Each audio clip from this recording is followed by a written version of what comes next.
चिन्तासन्तानहन्तारो यत्पादाम्बुजरेणवः स्वीयानां तान्निजाचार्यान् प्रणमामि मुहुर्मुहुः। यदनुग्रहतो जन्तुः सर्वदुःखातिगो भवेत् तमहं सर्वदा वन्दे श्रीमद्वल्लभनन्दनम्। अज्ञानतिमिरान्धस्य ज्ञानाञ्जनशलाकया चक्षुरुन्मीलितं येन तस्मै श्रीगुरवे नमः। नमामि हृदये शेषे लीलाक्षीराब्धिशायिनम् लक्ष्मीसहस्रलीलाभिः सेव्यमानं कलानिधिम्।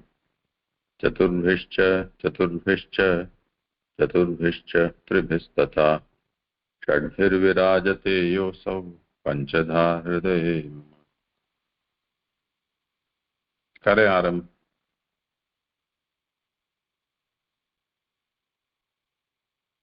जिनका क्रम हो आरंभ करें।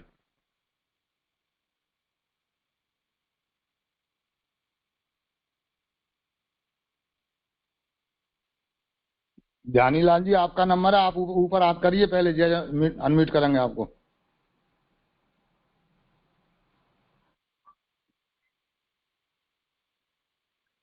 ज्ञानीलाल जी, आप ऊंचा हाथ करिए।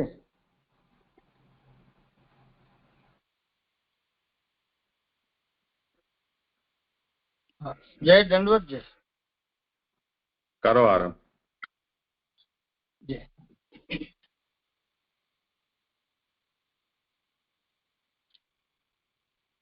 अब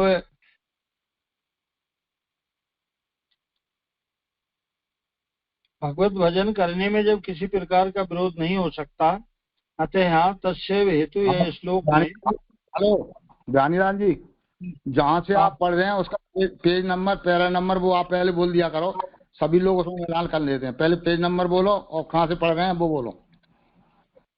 तो यहाँ पेज नंबर जब साहित्य को मिलान नहीं होगा फ्री में बोल रहा हूँ, 255 पेज नंबर से।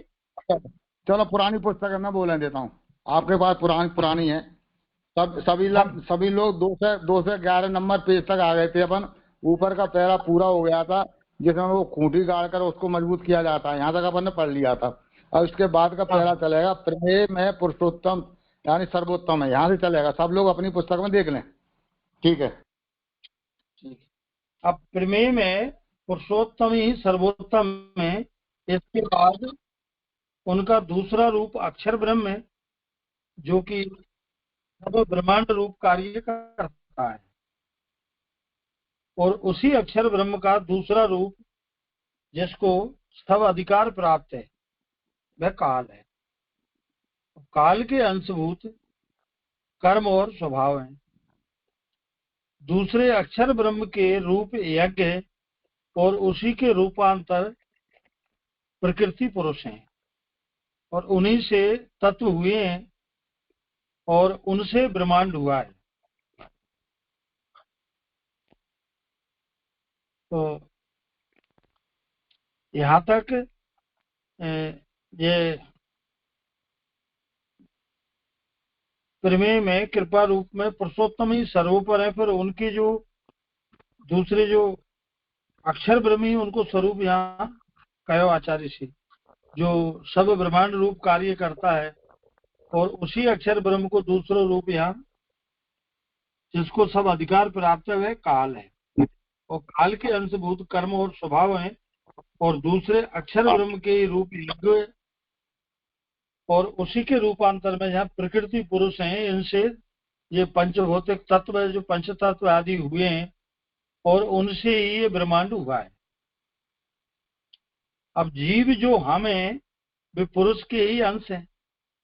वे कुछ भी प्रयत्न ना करें तब भी प्रलय में वे पुरुष रूप बन सकते हैं, क्योंकि प्रलय में सब ईश्वर में ही समाहित होंगे।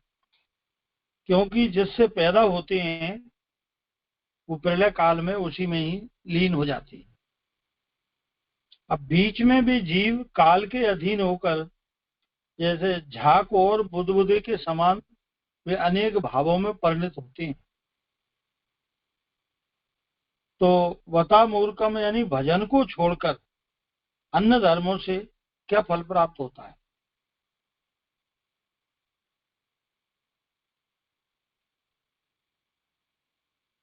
तो यहाँ अक्षर से नीचे जितने भी हैं वे सभी अनित्य हैं और तुच्छ हैं। वे काल के द्वारा अपने आप अपने कारण में ही लीन हो जाती हैं। तो उसके लिए क्यों प्रयत्न करना चाहिए? अर्थात पुनः कारण रूप होने के लिए क्यों प्रयत्न करना चाहिए? अतः भगवत भजन करने के लिए ही प्रयत्न करना चाहिए, क्योंकि वह काल के साथ नहीं है।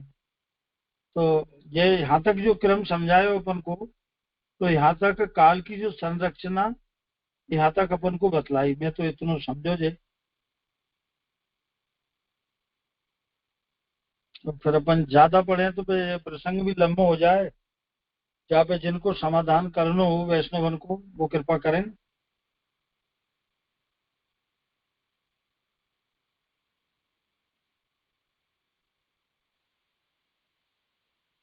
आपको कुछ पूछना करना हो तो आप पूछ लें, और लोग पूछेंगे तो विचार करेंगे, नहीं तो आप पढ़ते रहें, हम लोग सुनते रहेंगे।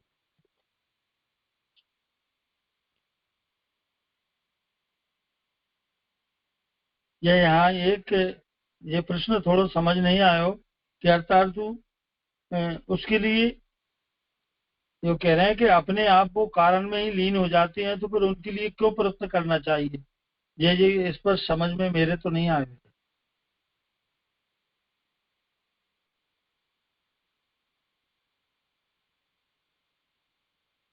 किसी को करना हो समाधान तो। अजय, मैं बोलना चाहता हूँ थोड़ा। हर वस्तु जिसमें से पैदा हुई है वो उसी में लीन होती है। यानी जो वस्तु बनती है वो कार कहलाता है, जिससे बनती है वो कारण कहलाता है। जैसे मिट्टी से खिलौने बने, बर्तन बने, मूर्तियां बनी, जब वो मूर्तियां खिलौने सब टूट फूट जाते हैं तो पुनः मिट्टी में ही जाके मिल जाते हैं। मिट्टी क्या था? कारण। खिलौने वस्तुएं बनी, बर्तन बने, वो क्या था? कार। तो कार पुनः वापस उसी में कारण में विलीन हो जाता है। इसी तरह से यहाँ से अक्षर ब्रह्म से, यानी उसमें से पुरुष बना, और पुरुष अपन भी उसमें कैटेगरी में आते हैं। यानी जितनी वस्तुएं बनी, जगत बना जो भी है, तो वो लौट के पुनः अपने कारण रूप माने अक्षर में ही जाके समाहित हो जाता है। ये इसका मतलब आया मेन निचोड़। अब अन्य कोई कुछ बोले या मेरी गलती हो तो जय आप बताएं। हाँ, मतलब उसमें आप जो बोल रहे हैं उसी में आगे जब उन्होंने प्रश्न पूछा, अर्थात पुनः कारण रूप होने के लिए क्यों प्रयत्न करना चाहिए, मतलब जो आया था कि जीव ऐसा बोलेगा कि भाई प्रलय काल में तो मैं अपने आप मिल ही जाने वाला हूँ कारण में, तो फिर मैं उसके लिए क्यों प्रयत्न करूँ, अपने आप तो वो हो ही जाने वाला है। ये बात वो शंका कर रहा है इस बात की। हाँ, तो इसका उत्तर ये है कि अक्षर, हाँ, आपका स्पीकर खुला है तो हाँ, हेलो, हाँ ठीक, आप ठीक है।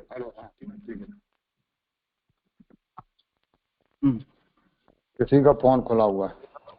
ये ध्यानी लाल जी को मैंने कल भी कहा था, उन्होंने अभी तक सीखा नहीं है। आप उनके पास जाकर उनको सिखा दें कि वो फोन म्यूट कैसे किया जाता है। 100 किलोमीटर दूर है। हाँ, पर अगर उनको भाग लेना है तो सीखना होगा ना सबको। पहली बार जो दिया आपने पक्के कर दूंगा इनको, अब गलती नहीं होने। तो इसका कारण ये है कि यदि किसी को मान लो अक्षर तक की प्राप्ति करनी है केवल, यानी ऊपर के जो 7 लोग हैं वहां तक कहीं भी जाना है, तो उसको ज्यादा मेहनत करनी है, उसको भगवान के भजन की जरूरत ही नहीं है। और पुरुषोत्तम की प्राप्ति करनी है तो उसको पुरुषोत्तम का भजन करना पड़ेगा। बस ये इसमें थोड़ा सा आप जो नीचे जोड़ा है उसका मतलब यही है, आपको अक्षर तक जाना है मान लो, तो वो तो निश्चित है। यानी महाप्रलय भी हुई, जब भी आप उसी क्रम में लौट के चले जाओगे तब भी आप भगवान के पास डायरेक्ट नहीं जा रहे हैं, पुरुषोत्तम में नहीं जा रहे हैं आप, वहां तो आप भजन के ही द्वारा जा पाओगे। इसलिए आपको पुरुषोत्तम का नीचे दिया है। भजन पुरुषोत्तम का होता है, यानी पुरुषोत्तम की सेवा जो उनके अंतरंग भक्तों द्वारा की जाती है। यानी क्योंकि वो पुरुषोत्तम को ही चाहते हैं, वो अक्षर को नहीं चाहते हैं। और अक्षर तक तो जो है अक्षर का भजन या उसकी जो प्रक्रिया है कर्म मार्ग ज्ञान मार्ग के द्वारा उनको उसके द्वारा उन्हें प्राप्त होती है। ये उसमें है क्लियर।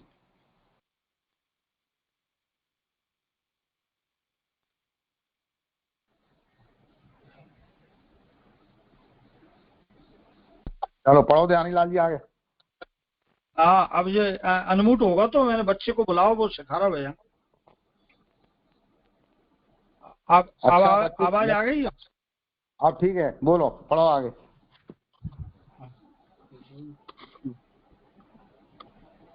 अतः भगवत भजन करने के लिए ही प्रयत्न करना चाहिए, क्योंकि वह काल से साथ नहीं है। अतर्तु काल के द्वारा भगवत भजन हो जाएगा, यह नहीं हो सकता, क्योंकि भजन पुरुषोत्तम का होता है। तो पुरुषोत्तम की सेवा जो उनके अंतरंग भक्तों द्वारा की जाती है, वह वाहम अधिकारी रूप काल से प्रेरित नहीं हो सकती। अर्थात वो अंतरंग भक्तों का कार्य जो भगवत सेवा है, वह काल के द्वारा नहीं हो सकता, क्योंकि वह कालगंभ नहीं है। तो भक्ति मार्ग में सर्वत्र भगवान को ही साधन बताया गया है, अर्थात भक्ति भगवान की कृपा से ही प्राप्त होती है, काल से नहीं। तो लोक में भी हम देखते हैं कि महाराजा का जो अंतरंग सेवक होता है वह अधिकारी के अधीन नहीं होता। तो अब यहाँ शंका करते हैं कि देह इंद्रियां जो काल के प्रभाव में रहती हैं और उसे वह ग्रहण करता है, देह इंद्रियां, तो वो जो कालाधीन क्यों नहीं हुई? तो यहाँ के उत्तर में आज्ञा करते हैं जो कि उन्होंने जो पुरुषोत्तम को स्वीकार कर लिए हुए, इसलिए उनकी इंद्रियां पुरुषोत्तम के अधीन है, काल के अधीन नहीं है। अतः ज्ञानी को चाहिए कि वो भगवान को स्वीकार कर ले, इसलिए सब प्रयत्न करना चाहिए।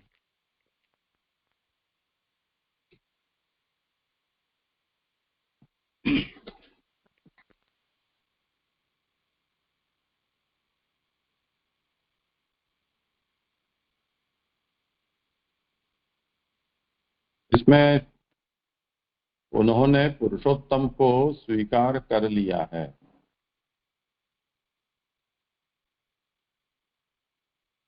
इस शब्द का जो व्याख्यान है मूल में पुरुषोत्तम परिग्रहाद इति ब्रूमः ये कहा है।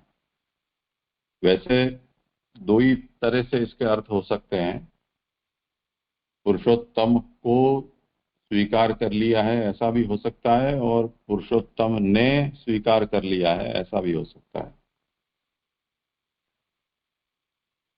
तो यहाँ पर दूसरा वाला अर्थ है वो ज्यादा संगत है। अर्थात शंका ये है कि देहेन्द्रियाणाम काल प्रवाह स्थानाम परिग्रहात् कथम न कालाधीनत्वम, ये भक्त के जो देहेंद्रिय हैं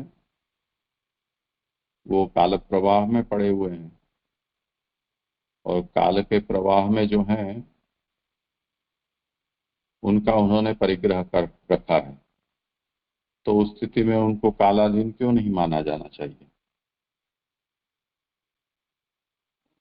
तो उसका कारण ये बताते हैं कि जो भगवत भजन में प्रवृत्त हैं उन्होंने साक्षात पुरुषोत्तम का परिग्रह किया है, यानी भगवान ने उनका स्वीकार कर लिया है, पुरुषोत्तम को नहीं पर पुरुषोत्तम ने उनका स्वीकार कर लिया है, इसलिए उसकी इंद्रियां पुरुषोत्तम के अधीन है, काल के अधीन नहीं है। एक अर्थ ये भी हो सकता है, और एक अर्थ इन्होंने यहाँ पर किया है कि पुरुषोत्तम को स्वीकार कर लिया है। तो गोकुलनाथ जी ने जो टिप्पणी लिखी है इसके ऊपर, वहां आपने ये लिखा है कि पुरुषोत्तमेन परिगृहीताः स्वीकृताः इति न तदधीनत्वम इति ब्रूमः। भगवान ने इनका परिग्रह कर लिया है, यानी उनका स्वीकार कर लिया है, इसलिए वो काल के अधीन नहीं होते हैं।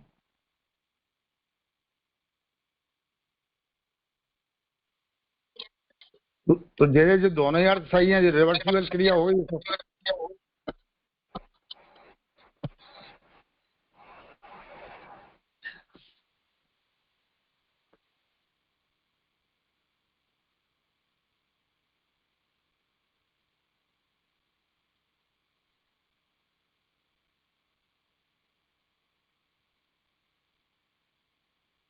परमानंद जी को कुछ कहना है क्या? महेश शर्मा को कुछ कहना है? हाँ जी, ये मैं ये कह रहा था, शुरू में जो प्रमेय में पुरुषोत्तम सर्वोत्तम है, ठीक है, उसके बाद उसी का दूसरा रूप अक्षर ब्रह्म, माने उससे न्यून रूप, और फिर यहाँ से जो बात चली और एंड तक जिन्होंने पुरुषोत्तम को स्वीकार कर लिया है, वहां तक बात आई, तो ऊपर से यहाँ के नीचे की संगति क्या है, ये संगति समझ में नहीं आई। आइए तो ध्यानीलाल जी समझाएं।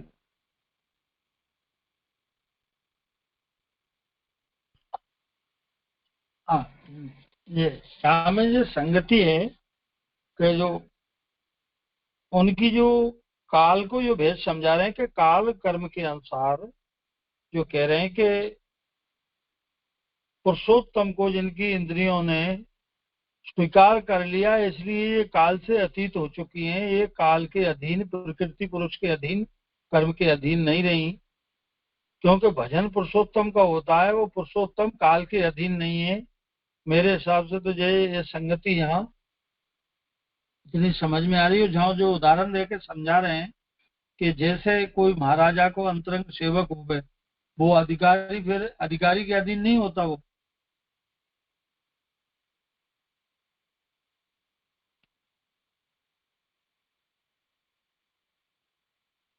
आपका हुआ समाधान? जे नहीं हुआ। मैं ये कह रहा था कि नारद जी व्यास जी को यहाँ पुरुषोत्तम में से अक्षर ब्रह्म, अक्षर ब्रह्म में से ब्रह्मांड, उसी अक्षर ब्रह्म के माने काल कर्म स्वभाव और फिर अहंकार पर उनकी तन मात्राएं और ये बता के और फिर वापस जिन्होंने पुरुषोत्तम को स्वीकार कर लिया, तो इसको अगर मैं ऐसे मानूं कि जहाँ से जो जीव माने अक्षर ब्रह्म से चलते चलते 24 तत्वों पे आया, और फिर वापस रिटर्न में जाना होगा, तो फिर एक से ऊपर एक चलता हुआ वापस अक्षर ब्रह्म में समा जाएगा। तो फिर यहाँ कि जिसने पुरुषोत्तम को स्वीकार कर लिया, तो इससे नारद जी व्यास जी को क्या कहना चाह रहे हैं? किसी को करना हो समाधान तो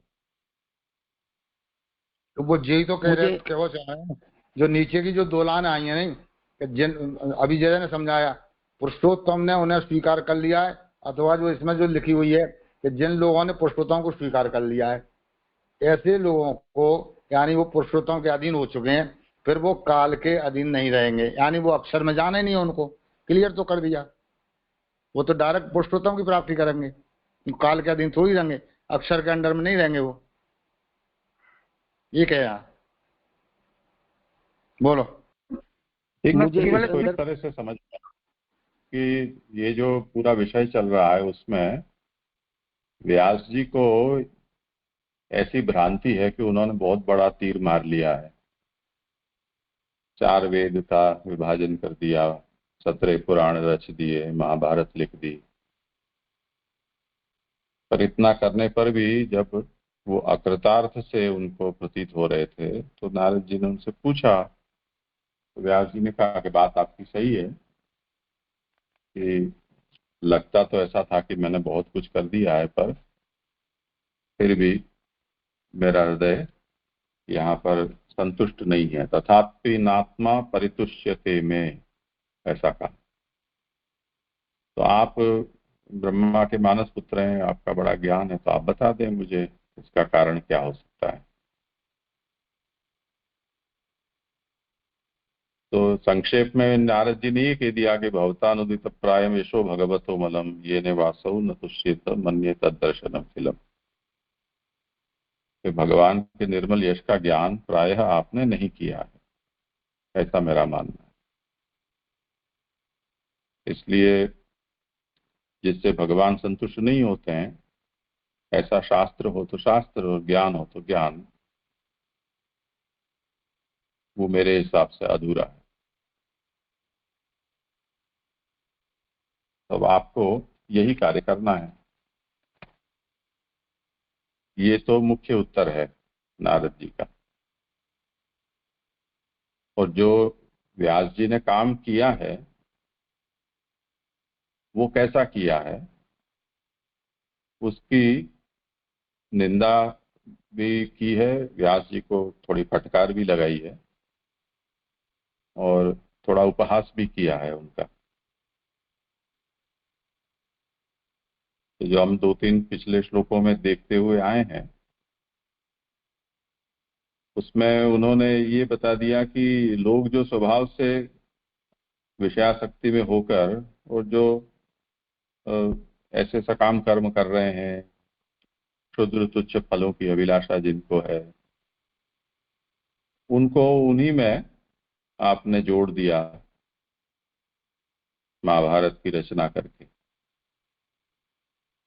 और अब आपने ऐसा झूठा उनको ज्ञान पिला दिया है कि कल कोई उठकर ये कहे कि ये गलत है, आपको सचमुच में भगवत भजन ही मुख्य कर्तव्य है जीवात्मा का और वही करना चाहिए,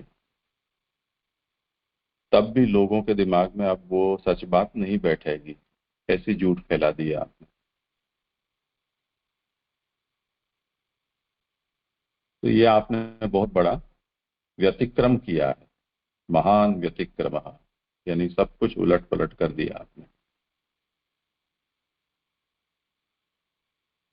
तो अब क्या करना चाहिए? तो अब ये है कि जो ऐसे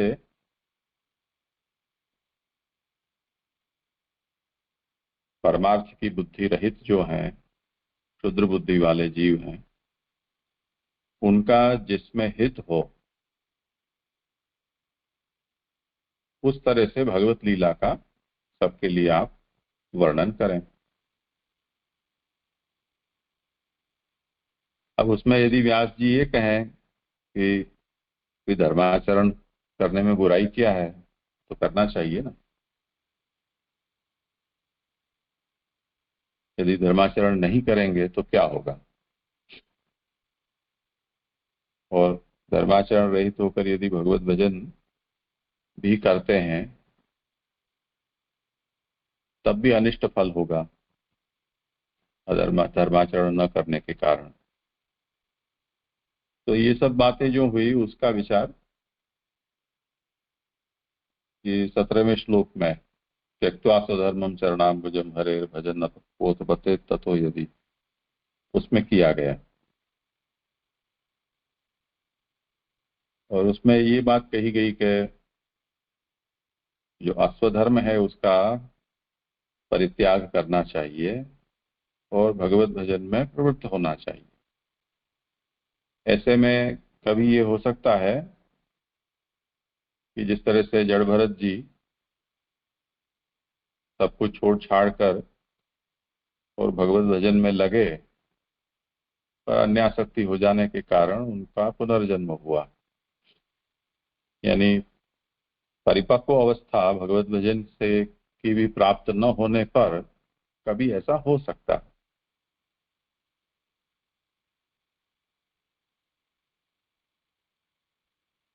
पर मानो कि ऐसा हो भी गया तो जिस तरह से जड़ भरत जी को जन्मांतर में जहां से अटके थे वहां से उन्होंने आगे यात्रा शुरू कर दी और वह यात्रा उनकी संपन्न भी हुई। तो भगवत भजन के प्रताप से उनको भगवत प्राप्ति तो हो गई। इसके स्थान पे यदि कोई आपके कहे अनुसार देह धर्म के ही परायण कोई हो जाता तो वो कौन सा तीर मार लेता, क्या हासिल कर लेता? यानी भगवत भजन से रहित जो केवल धर्माचरण है वो तो केवल श्रम ही है, मजदूरी ही की है, कुछ हासिल नहीं होना है उससे, ये कहा। अब कोई ये कहे कि ऐसा कैसे कह सकते हैं, धर्माचरण से तो स्वर्ग की प्राप्ति होती है और उत्तम आचरण यदि किया जाए तो अक्षर तक की प्राप्ति हो सकती है। उसके ऊपर अब ये कह रहे हैं कि तस्यैव हेतु प्रयते तो कोविदो न लभ्यते भ्रमतामुपर्यतः तल्लभ्यते दुःख वदन्यत सुखम कालेन सर्वत्र गभीर रमसा। अगर आप कोविद हैं, बुद्धिशाली हैं, तो आपको ऐसे ही हेतु के लिए, ऐसे ही पदार्थ की प्राप्ति के लिए प्रयत्न करना चाहिए कि जो ब्रह्मा पर्यंत, जो उच्च नीच सब योनि है, तृण से लेकर और ब्रह्मा पर्यंत की, उनमें किए जाने वाले जो कर्म हैं, उन कर्मों के प्रभाव से जो प्राप्त न होता हो, ऐसी वस्तु की प्राप्ति के लिए आपको प्रयत्न करना चाहिए। क्योंकि जो अन्य जो सुख दुख हैं, दुख की निवृत्ति हो या सुख की प्राप्ति हो, वो तो कर्म चक्र में जो पड़ा हुआ है, उसको कर्मवशात और कालवशात अपने आप मिल ही जाता है। तो जो अपने आप मिल जाता है, उसके लिए इतना बड़ा 1,00,000 श्लोक आपने खर्च कर दिए महाभारत के, और ये सिखाया कि जो अपने आप ही मिल जाने वाला है, तो फायदा क्या हुआ?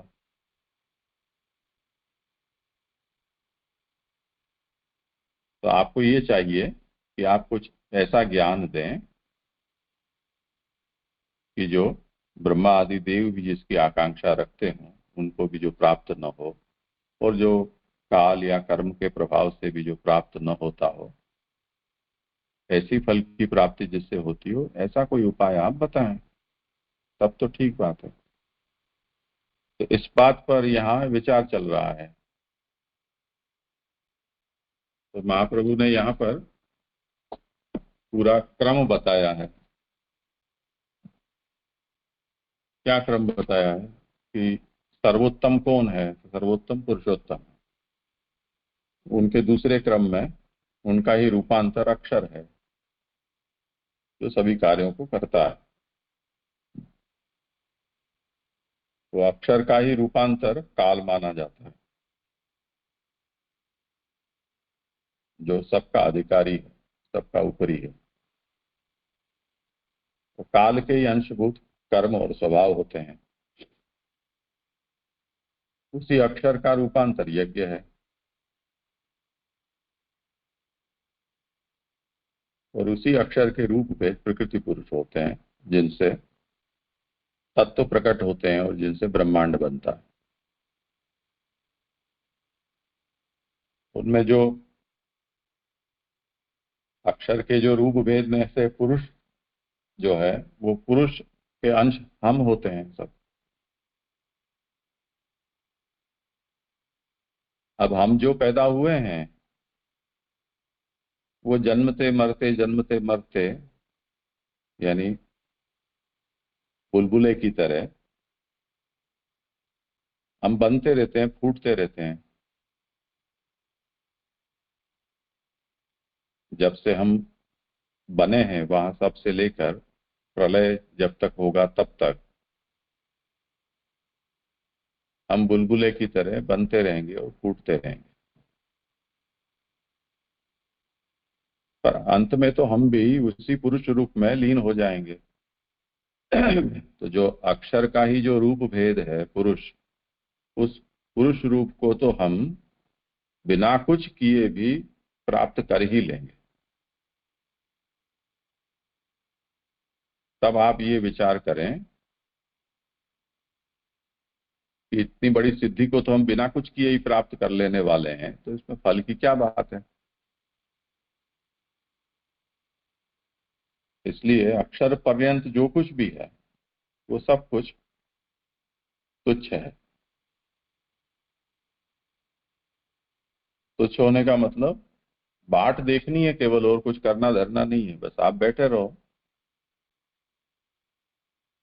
अपने आप पैदा होते रहोगे, मरते रहोगे, पैदा होते रहोगे, मरते रहोगे, और एक दिन आप उसी में लीन हो जाओगे। अब उसके लिए प्रयत्न क्या करना है? बैठे रहोगे।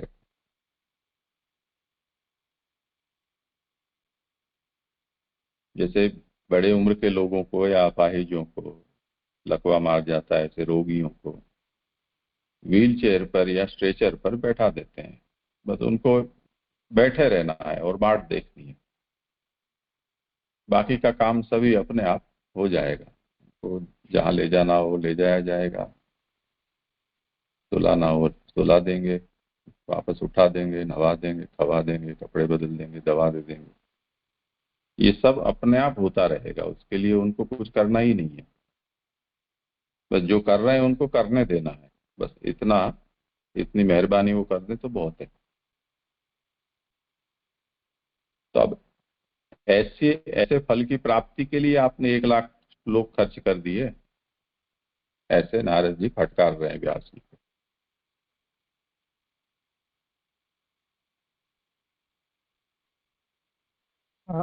हाँ जी, अब समझ में आ गई। हाँ, धन्यवाद प्रणाम जी जी।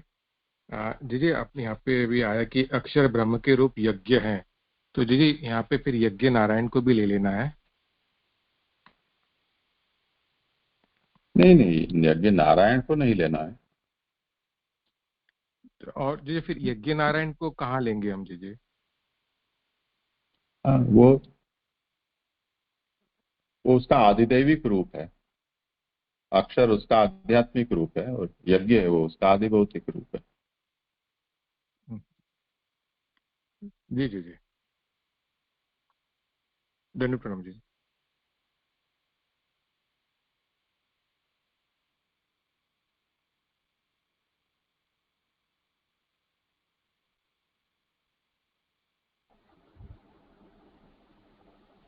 महेश शर्मा कुछ कहना चाह रहे हैं।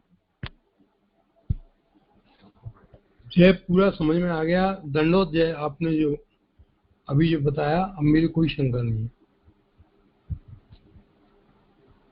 ठीक है, करें आगे ज्ञानीलाल जी। जी એટલે અમારી જે જ્ઞાનીલાલજી થોડા वो જે થોડુંક वो ज्यादा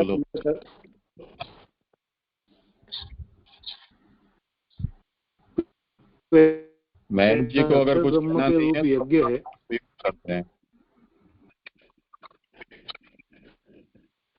हाथ ऊंचा करके बोलो तेजस। अक्षर ब्रह्म के रूप यज्ञ है और उसी के रूपांतर प्रकृति पुरुष है, तो वो यज्ञ वैसे जो हम यज्ञ नहीं अक्षर का ही।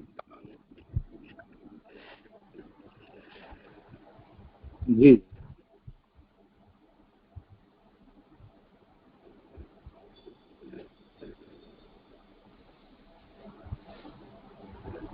यानी यहाँ पे जो यज्ञ यानी जो पंच रूपात्मक जो है वो जो वेद में वर्णित है वही यज्ञ की बात है ना? आप पहले हाथ ऊंचा कर लो उसके बाद बोलो। हाँ जी।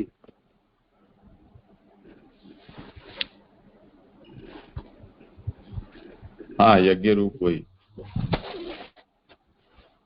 जो कोई भी यज्ञ है वो सभी यज्ञ। अच्छा जी जी,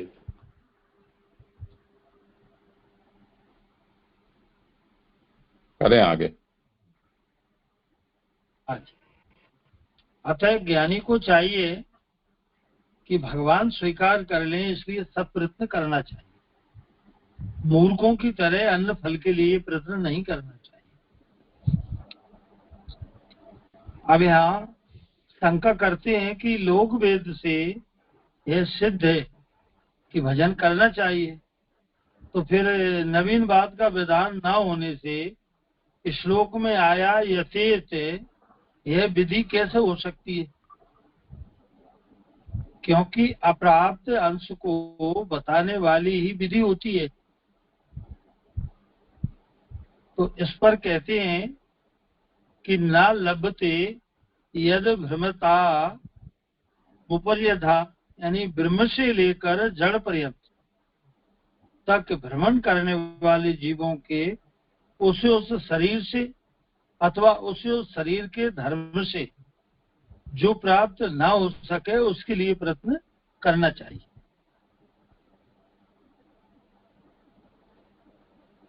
जो पंचभौतिक काल कर्म आदि से जो फल प्राप्त न हो सके उसके लिए प्रयत्न करना चाहिए। यह यहाँ समझा रहे हैं। वे है भगवान के चरण की सेवा अर्थात भक्ति।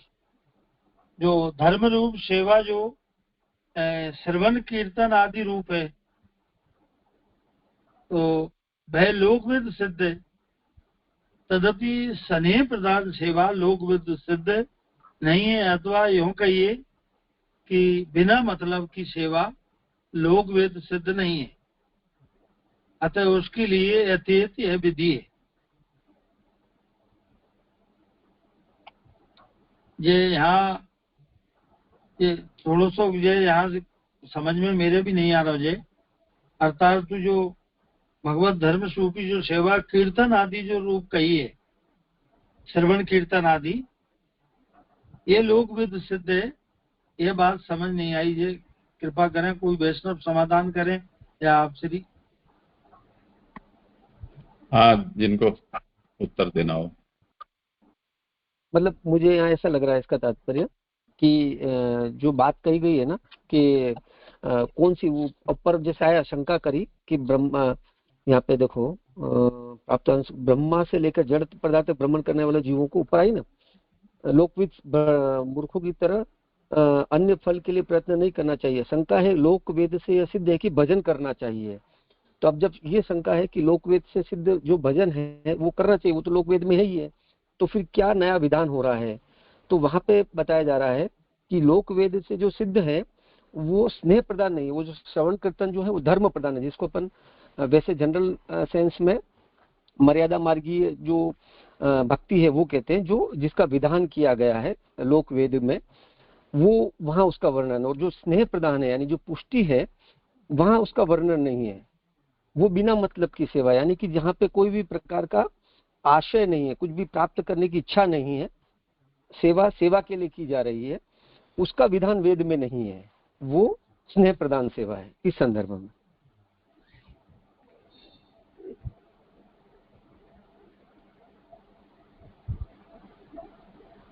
ये यहाँ जो एक प्रश्न जो यहाँ श्रवण कीर्तन आदि जो आदि रूप है, तो श्रवण कीर्तन भी अपने नब्बा भक्ति में तो ये मर्यादा मार्ग की रूप ही माने। मर्यादा मार्ग में ये नब्बा भक्ति कही है। हाँ, वो अपन जो साधन रूप है, जो अपन को कहा गया उसका अपन को भी विधान है। अपन उस नवदा भक्ति से प्रेम लक्षणा भक्ति पे अपन को पहुंचना है, वह स्वतः सिद्ध है। मतलब वो उन साधनों से सिद्ध होगी। अपन जब साधन अवस्था में है तो उसका भी विधान हो सकता है नवदा भक्ति का। अब अपन अगर वास्तव में अगर अपना वर्ण होगा तो अपन उस नवदा भक्ति से प्रेम लक्षणा भक्ति के सोपान पर पहुंच पाएंगे। बाकी अपन नवदा भक्ति तो कर ही ली अपन है, जिसका विधान हो रखा है, उससे जो मिलना है वो मिल ही जाने वाला है, वो व्यर्थ नहीं होने वाली ऐसा।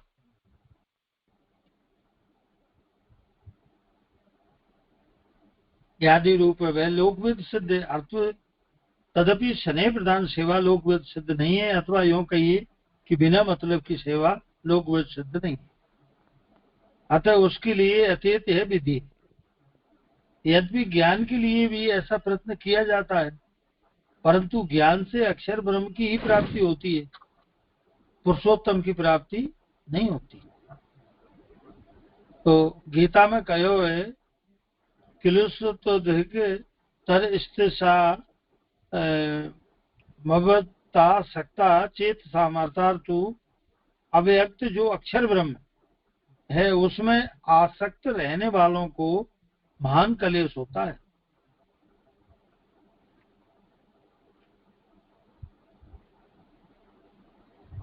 तो यहाँ शंका करते हैं कि सभी उत्पन्न होने वालों का निमित्त कारण तो अदृश्य है, तो फिर अदृश्य जो कर्म एवं स्वर्ग आदि का फल अवान्तर व्यापार रूप है, उसे ही भक्ति का जनक क्यों नहीं मान लेते हो? यहाँ शंका करी तो कहते हैं कि जो अदृश्य कर्म जो जन्म होता है और वो काल से सिद्ध होने वालों में ही कर्म एवं स्वभाव कार्य करते हैं, और जो भक्ति काल से सिद्ध नहीं होती तो उसमें कर्म एवं उससे जन्म अदृश्य भी कुछ नहीं कर सकते, अतः अदृश्य से भक्ति सिद्ध नहीं हो सकती। तो यहाँ पर अदृश्य अदृश्य को यानी पूर्व जन्म के जो कर्म है उनको ही अदृश्य माने, जिनके कर्म बंधन के कारण जन्मांतर की जो जन्म जन्मांतर की जो श्रृंखला कड़ी की तरह जो चलती है। तो यहाँ कह रहे हैं कि वो अदृश्य जो है पूर्व जन्मांतर की जो कर्म है वो भक्ति में प्रेम लक्षणा में कारण रूप नहीं है। अदृश्य वो भक्ति सिद्ध नहीं हो सकती। एक बात यह भी है कि अदृश्य उसे ही कहते हैं जो पूर्व जन्म में किए हुए कर्मों का आवांतर व्यापार रूप धर्म अधर्म है। ऐसी स्थिति में यहाँ यह शंका होती है कि वह पूर्व जन्म का कर्म कैसा होगा, क्या भगवान की प्रसन्नता में कारण अथवा भगवान की प्रसन्नता का कारण नहीं। यदि मानते हैं कि भगवत प्रीत का कारण कर्म अदृश्य को पैदा करता है,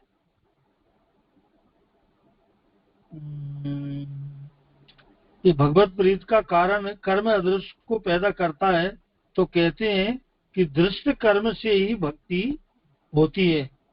तो ऐसी दशा में अदृश्य को कारण मानने की क्या आवश्यकता, क्योंकि अदृश्य को जन्मांतर में फल मिलने के लिए मानना पड़ता है, परंतु यहाँ तो भगवान के समर्पित कर्म ही भगवान की प्रीत में कारण बन जाते हैं। तो जो अपने जीव के जो समर्पण आदि जो कर्म है भक्ति के, उनको यहाँ कारण माने गए हैं, न कि जन्मांतर के जो प्रारब्ध के जो अदृश्य कर्म है वो कोई कारण नहीं है। क्योंकि तत्कुरुव मदर्पणम, इस भगवान की आज्ञा के अनुसार कर्म करने से भगवान स्वयं प्रसन्न हो जाते हैं, तो फिर अदृश्य को मध्य में कारण मानना ठीक नहीं। और यह भी कहना युक्त नहीं है कि अदृश्य को कारण नहीं मानने पर कदाचित फल विपरीत हो सकता है। तो कहते हैं कि आज्ञा अनुसार कर्म होता है, इसलिए फल की विपरीतता कभी संभव नहीं है। यदि कहें कि भगवान की अप्रीति के कारण कर्म से अदृश्य पैदा होता है, तो कहते हैं कि उस अदृश्य का फल भक्ति यानी वो प्रीत नहीं है। तो भक्ति के लिए अदृश्य रूप व्यापार की अपेक्षा है, यह कहना भी ठीक नहीं है। एक बात और भी है कि एक कर्म दूसरे कर्म को पैदा करता रहता है, अर्थात तो कर्म की परंपरा वो समाप्त नहीं होती, तो उनके फल भोगार्थ जन्म लेता ही रहना पड़ेगा। ऐसी स्थिति में ऐसा जन्म आप है ना थोड़ा सा वो कहीं कहीं ऐसा थोड़ा रुक के उसका आशय थोड़ा और बताएंगे तो समय मिलेगा विचार करने को। हाँ, प्रसंग लंबा हो।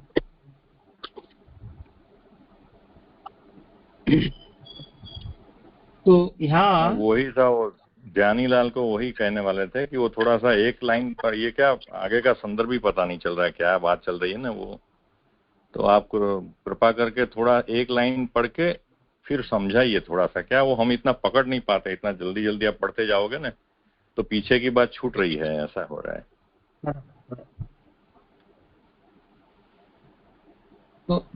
तो अपन ऊपर सुन देखें जाको, वो वास्तव में प्रसंग ज्यादा लंबा होगा पढ़ने में, तो अपन को फिर चिंतन को समय नहीं मिल पाए। तो यहाँ तो फिर नवीनवाद का विधान नहीं होने से श्लोक में आया यथेत। यथेत यानी जो वेद के अनुसार विधि निषेध। तो यह कैसे हो सकती है, क्योंकि अपराध अंश को बताने वाली ही विधि होती है। तो यहाँ पर कहते हैं कि ना लभते यद भ्रमणा मोह पर यद, यानी ब्रह्मा से लेकर जड़ पर्यंत जो भ्रमण करने वाले जीवों के उस शरीर से अथवा उस शरीर के धर्म से जो प्राप्त न हो सके उसके लिए प्रयत्न करना चाहिए। तो यहाँ यह समझा रहे हैं कि जो काल कर्म आदि किसी भी प्रकार के से जो फल नहीं प्राप्त हो सके वह सुख के लिए जीव को प्रयत्न करना चाहिए। यह है भगवान के चरण की सेवा, अर्थात भक्ति। धर्म रूप सेवा जो श्रवण कीर्तन आदि रूप है वह लोक विद सिद्ध है, अर्थात स्नेह प्रदान सेवा तो लोक विद सिद्ध नहीं है। तो जो वेद की विधि के अनुसार जो नर्मदा भक्ति कही, एक मिनट, एक प्रश्न है, एक मिनट जानीलाल जी, यहाँ प्रश्न एक आ रहा था थोड़ा सा। जो यतेत आया ना, जैसे मूल श्लोक में आया यतेत प्रयतेत, तो यतेत है वो अपन जो अभी विचार कर रहे थे, स्नेह प्रदान सेवा जिसका लोक वेद में विधान नहीं है, वो मतलब जो उसको यतेत द्वारा कहा गया, यही समझना। मतलब यतेत जो है यह विधि है, वो किसके लिए विधि है? तो ये विधि तो नवदा भक्ति के अंतर्गत है। क्यों? मेरे हिसाब से मैं तो इतना ही समझ में कि जो प्रेम लक्षणा है वो तो यथेत के भीतर नहीं आएगी। यथेत में तो विधि निषेध ही, यानी शास्त्र तो भक्ति समझो। मैं तो यथेत में जो विधि प्रमाण कही है, श्रवण कीर्तन आदि, तो यथेत के अंतर वही आए। आगे आप श्री कृपा करें। तो जैसे यतेत में फिर क्या लें यहाँ? मैं यतेत से जो ऊपर जो दो आए, एक तो जिसका विधान है लोक वेद में, और एक स्नेह प्रदान जिसका विधान नहीं है, तो यहाँ यतेत जो आया वो स्नेह प्रदान सेवा के लिए।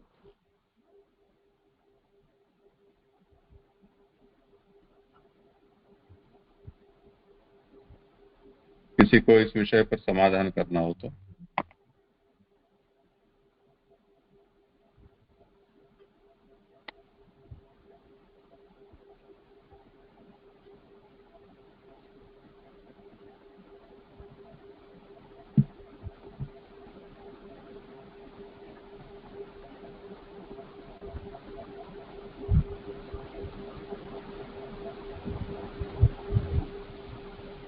मूल बात क्या है कि नारद जी जब ये कह रहे हैं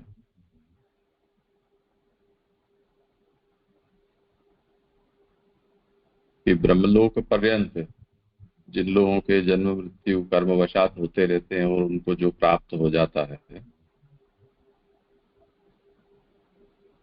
वो तो अपने काल और कर्म से ही प्राप्त हो जा रहा है। तो हमें अगर जो बुद्धिमान व्यक्ति है उसे तो ये सोचना चाहिए कि जो अपने आप प्राप्त होने वाला है उसके लिए उसको क्यों प्रयत्न करना चाहिए। तो अच्छी बात तो ये है कि उसको ऐसे फल की प्राप्ति के लिए प्रयत्न करना चाहिए कि जो अपने आप प्राप्त न होता हो। ऐसा विषय क्या है उसकी विवेचना करते हुए यहाँ तक ये विषय पहुंचा कि जो काल आदि से भी प्राप्त नहीं है, जो अक्षर से भी पर है, ऐसे भगवत प्राप्ति रूप फल जो है वही एक ऐसा फल है कि जो स्वतः प्राप्त नहीं होता है।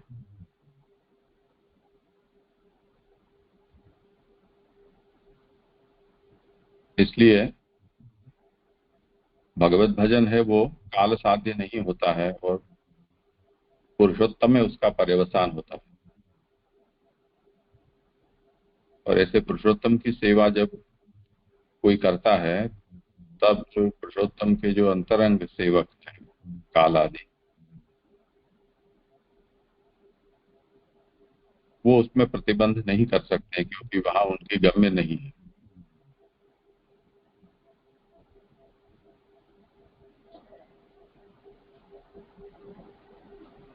तो उस स्थिति में अब निर्णय ये पहुंचा कि जो कोविद हैं वो भगवत परिग्रहार्थमेव कोविदो यतेत,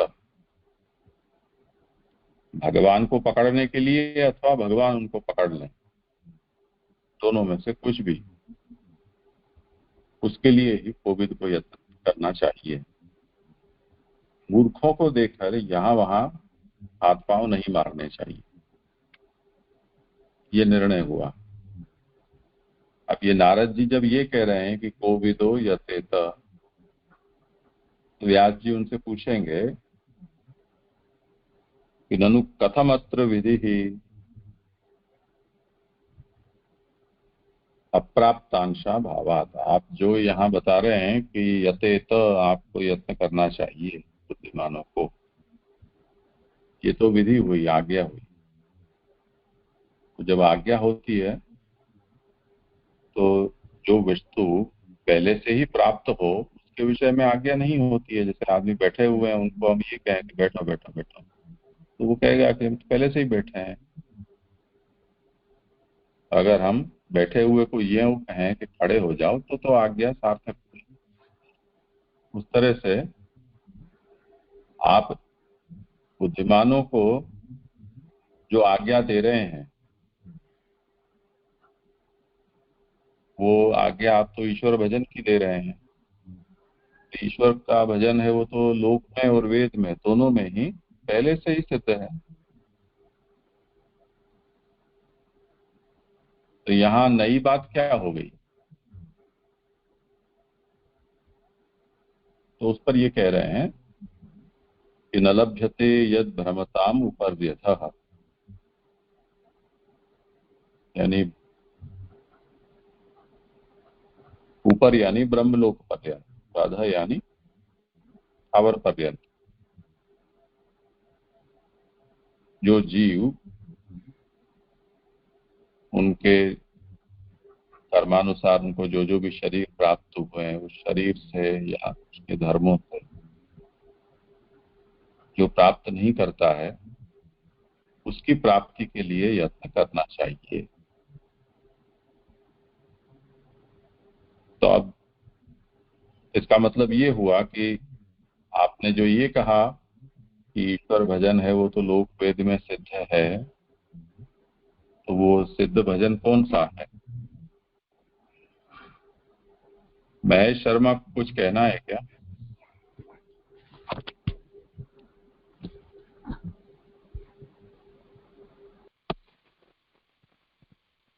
मास्टर जी जरा आप इनको समझा दें कॉन्फ्रेंस में किस तरह से जुड़ना है।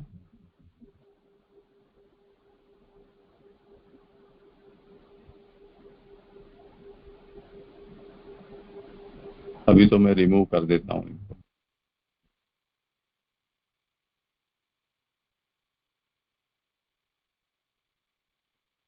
हाँ, तो मुख्य विषय ये है कि ऐसे फल के लिए यत्न करना चाहिए कि जो मनुष्य को अपने कर्म के वश अथवा विभिन्न शरीर प्राप्त होने पर जन्मवश अथवा कालवश जो प्राप्त नहीं हो सकता हो।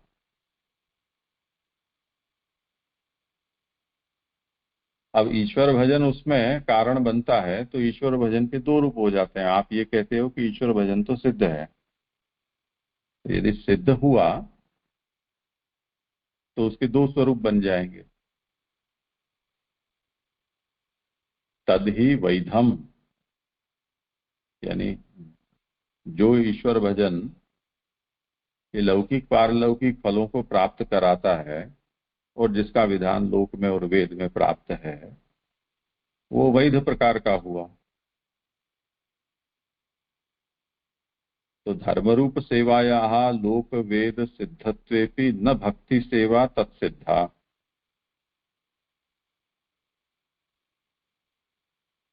जो सेवा धर्म या कर्तव्य रूप से जिसका विधान उपलब्ध होता है वो लोक वेद में सिद्ध होते हुए भी वो भक्ति सेवा नहीं है, वो उससे अलग प्रकार की है, उसे अलग तरह से समझना होगा। वो किस तरह से उस अलग है वो विषय आगे निरूपण होगा, वहां और उसको स्पष्ट करेंगे। अभी इतना समझ कर चलना चाहिए कि ये जो विधान किया जा रहा है वो विधान जो भक्ति सेवा है उसका नहीं है, परंतु जो धर्मरूप सेवा है उसका समझना चाहिए। जी जी जी।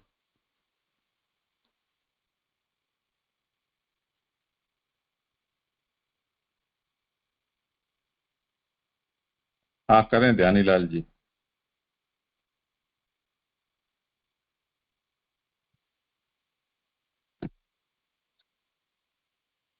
धर्म रूप सेवा जो श्रवण कीर्तन आदि रूप है वह लोकवेद सिद्ध है। तद्यपि जो स्नेह प्रधान सेवा लोकवेद सिद्ध नहीं है, अथवा यूं कहिए कि वो बिना मतलब की सेवा लोकवेद सिद्ध नहीं है, उसके लिए यह विधि है।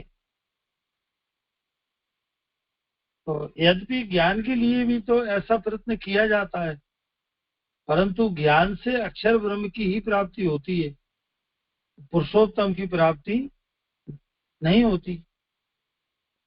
तो यहाँ गीता में भगवान के वचन है कि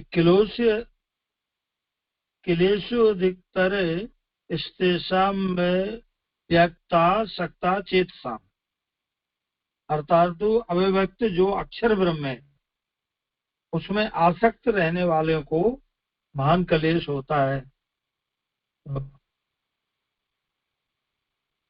ये क्लेश को रूप का है, ये भी ये यहाँ समझ नहीं आया। अक्षर ब्रह्म में जो आसक्त रहने वालों को यहाँ क्लेश होता है, और यहाँ गीता के वचन प्रमाण कहे हैं, जहाँ पे वैष्णव समाधान करें। हाँ, एक बात मुझे ये कहनी थी कि जो भी प्रस्तुतिकार हैं उनको जहाँ जहाँ जो जो शास्त्र वचन के उद्धरण आते हैं उन शास्त्रों को देखकर वहाँ जो वचन कहे जा रहे हैं उसका अर्थ तात्पर्य भी पहले से सोच कर रखना चाहिए। इतना तो प्रस्तुति करने से पहले तैयारी हमें करनी होगी, क्योंकि हर बार हर विषय सबको उपस्थित नहीं होता है, और कई बार ये भी होता है कि यहाँ पर वो वचन छोटा दे दिया जाता है, नहीं दिया जाता है, तो हमें फिर वो उस समय सबको खोजना पड़ता है। तो ये तैयारी तो जो प्रस्तुतिकार है उसकी जिम्मेवारी है कि जहाँ जहाँ का वो वचन है वो शास्त्र में से वो खोजें, कौन से अध्याय का कौन सा श्लोक है, अधूरा दिया गया है तो उसको पूरा दे, उसका अनुवाद भी तैयार लिख कर रखे और फिर प्रस्तुत करें। यहाँ तो खैर ऐसा कोई मुद्दा नहीं है, क्योंकि वो वचन भी पूरा दिया है और उसका अनुवाद भी यहाँ दे ही रखा है, तो वो कोई बहुत यहाँ समस्या वाली बात नहीं है। ये 12वें अध्याय का 5वां श्लोक है, जहाँ अर्जुन भगवान को प्रश्न करते हैं कि आपकी व्यक्तोपासना और अव्यक्तोपासना में से आप किसको ज्यादा श्रेष्ठ मानते हो। वहां पर भगवान ने उनको उत्तर दिया है कि अव्यक्त जो अक्षर ब्रह्म है उसमें आसक्त रहने वालों को महान क्लेश होता है। ये उसी का अनुवाद है।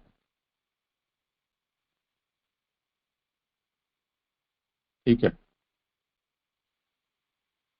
शंका करते हैं कि सभी उत्पन्न होने वालों का निमित्त कारण अदृश्य है, तो फिर अदृश्य जो कर्म एवं स्वर्ग आदि फल को अवांतर व्यापार रूप है उसे ही भक्ति का जनक क्यों नहीं मान लेते हो। तो यह शंका पर कहते हैं कि अदृश्य कर्म जन्म होता है और वो काल से सिद्ध होने वालों में ही कर्म एवं स्वभाव कार्य करते हैं, और जो भक्ति है वो काल से सिद्ध नहीं होती, तो उसमें कर्म एवं उससे जन्य जो अदृश्य भी उसमें कुछ नहीं कर सकते। अतः वो अदृश्य से भक्ति सिद्ध नहीं हो सकती। तो यहाँ कह रहे हैं कि जो काल कर्मवश जो जन्म की जो श्रृंखला है वाक्य अनुसार उनसे वो भक्ति की सिद्धि नहीं है। वो अदृश्य भी उसमें वो वाक्य पुरातन कर्म आदि जो कर्म की श्रृंखला है उससे भक्ति में वो कारण रूप नहीं है, अदृश्य भक्ति सिद्ध नहीं हो सकती।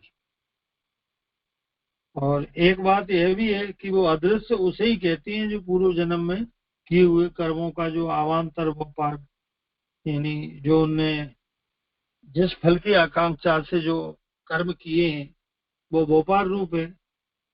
तो उस धर्म अधर्म ऐसी स्थिति में यहाँ यह शंका होती है कि वह पूर्व जन्म का कर्म कैसा, क्या भगवान की प्रसन्नता का कारण अथवा भगवान की प्रसन्नता का कारण नहीं। यदि मानते हैं कि भगवत प्रीत का कारण कर्म अदृश्य को पैदा करता है तो कहते हैं कि वो दृश्य कर्म से ही भक्ति होती है। तो ये यहाँ तक जो आशय समझ आयो कि दृश्य कर्म यानी जो समर्पण युक्त जो वर्तमान में जीव जो कर्म कर रहा हो, जो भक्ति के लिए साधन कर रहा हो, वो ही माने जाएंगे। और अदृश्य कर्म को यहाँ निषेध कयो कि वो अदृश्य कर्म जो वो काल कर्म बस जो कर्म की श्रृंखला है वासों वो भक्ति में कारण नहीं है। तो ऐसी दशा में वो अदृश्य को कारण मानने की फिर क्या आवश्यकता है। तो अदृश्य को जन्मांतर में फल मिलने के लिए मानना ही पड़ता है, परंतु यहाँ तो भगवान के समर्पित कर्म ही भगवान की प्रीत के कारण बन जाते हैं। एक मिनट, ये जरा स्पष्ट नहीं हो रहा है। वो ये जो आप बता रहे हैं ना कि भाई भगवत प्रीति का कारण कर्म अदृष्ट को पैदा करता है, तो कहते हैं कि दृष्ट कर्म से ही भक्ति होती है। वो जरा स्पष्ट नहीं हो रहा है मुझे। दृष्ट कर्म से यानी वर्तमान, ऐसे थोड़ी ही बोल रहे, ऐसा ही लेना है जी। आगे वही तो कह रहे हैं, स्पष्ट कर रहे हैं।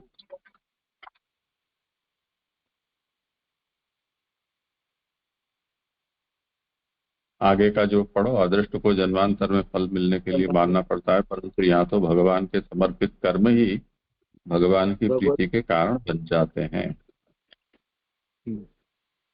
जी।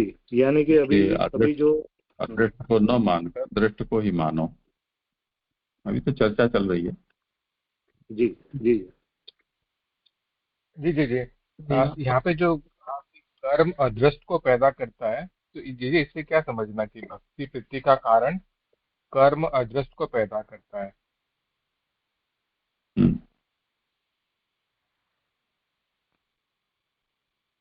हाँ, समझा है।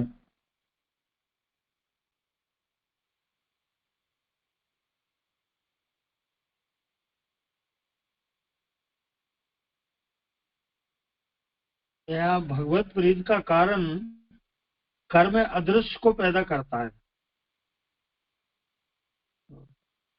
ये भी स्पष्ट समझ नहीं आ रहा जी कि भगवत प्रीति का कारण जो कर्म अदृश्य को पैदा करता है, तो कहते हैं कि दृश्य कर्म से ही भक्ति होती है। तो ऐसी दशा में अदृश्य को कारण मानने की क्या आवश्यकता है। तो यहाँ केवल इतना ही आ रहा हो समझ में कि वो जो अदृश्य है पूर्व जन्मांतर की कर्म श्रृंखला, वो भक्ति में कारण नहीं हो सकती। दृष्ट कर्म से ही भक्ति हो सकती है। अदृश्य को जन्मांतर में फल मिलने के लिए मानना पड़ता है, परंतु यहाँ तो भगवान के समर्पित कर्म ही भगवान की प्रीति के कारण बन जाते हैं।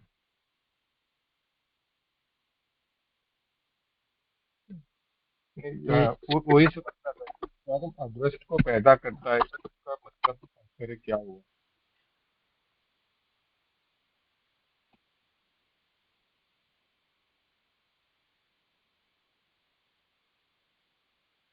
ये आप ही कृपा करें।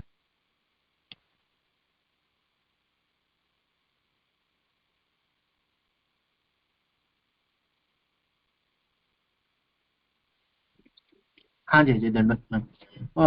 कल्पेश भाई, मतलब इसमें जे ने ऐसे समझाया था कि जो हमारे कर्म है, संचित कर्म, प्रारंभ कर्म और अदृष्ट, तो कर्म का ये जो साइकिल है, तो जो कर्म का हमको फल नहीं मिलता है वो अदृष्ट के रूप में रहता है, और वो अदृष्ट का एक साइकिल है, मतलब शास्त्र में उसको एक टर्म दिया है। तो कर्म की वजह से वो पैदा होता है, और फिर उसका हमको जो भी फल नेक्स्ट जन्म में या तो उसका फल भुगतना पड़ता है अदृष्ट के कारण।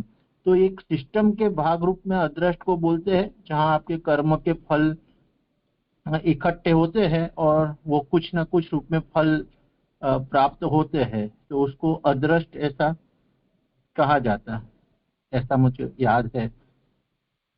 राशेष भाई, वो तो समझ में आया, लेकिन ये जो वाक्य जो आया है ना कि भगवत प्रीति का कारण, यानी भगवत प्रीति से का कारण कर्म अदृष्ट को पैदा करता है, तो ये वाक्य रचना ये इसलिए वो तो आपने समझाया, वो आया, ऊपर भी आया, आगे भी वही समझा रहे हैं। लेकिन ये जो लिखा है ना, ये जैसे कि भगवत प्रीति का कारण कर्म अदृष्ट को पैदा करता है, तो वो समझना था ना। उसमें मतलब एक शंका दे रहा है, उसके आगे आप पढ़ोगे ना कि मतलब ये बात यहाँ से चल रही है कि भक्ति पैदा होने में क्या अदृष्ट कारण है या भगवान की प्रसन्नता, मतलब आगे जो यथेत कह रहे हैं तो मतलब जे ने जैसे कहा कि वेद सिद्ध में जो धर्म रूप भक्ति है वो करनी चाहिए, तो यहाँ आगे से आप पढ़ेंगे ना, यदि मानते हैं कि भगवत प्रीति का कारण कर्म कर्म अदृष्ट पैदा करता है तो कहते हैं कि दृष्ट कर्म से ही भक्ति होती है, तो ऐसी दशा में अदृष्ट को कारण मानने की क्या आवश्यकता है। मतलब यहाँ हाँ शंका कर रहे हैं कि हाँ ये सही है कि कर्म अदृष्ट पैदा करते हैं, वो समझ में आया, लेकिन कर्म अदृष्ट को पैदा करता है ना, वहीं पे शंका आ रही है।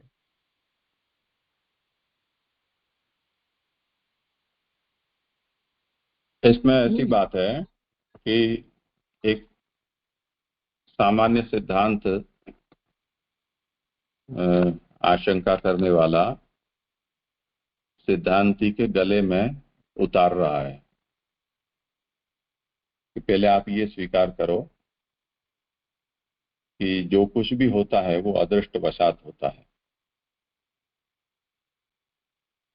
तो अदृष्ट है वो सभी, कोई भी परिणाम पैदा होता है या फल पैदा होता है उसमें अदृष्ट है वो निमित्त होता है। इसको आपको स्वीकार करना चाहिए।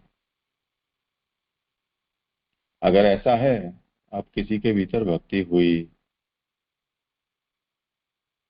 तो उसमें भी अदृष्ट को कारण मानना होगा, क्योंकि आपने स्वीकार किया है कि जो कुछ भी पैदा होता है उसमें निमित्त अदृष्ट होता है।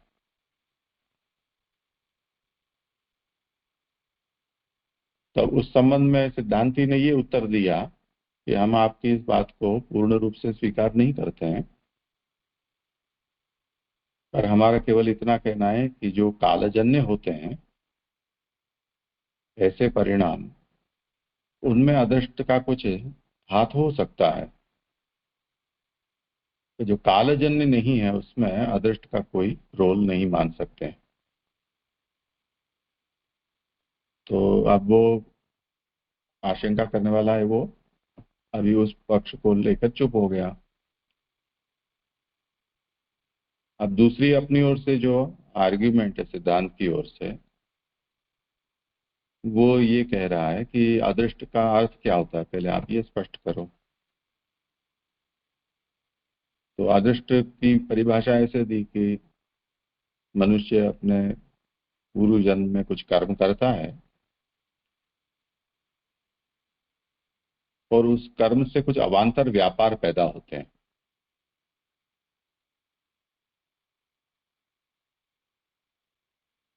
वो धर्म और अधर्म रूप पैदा होते हैं।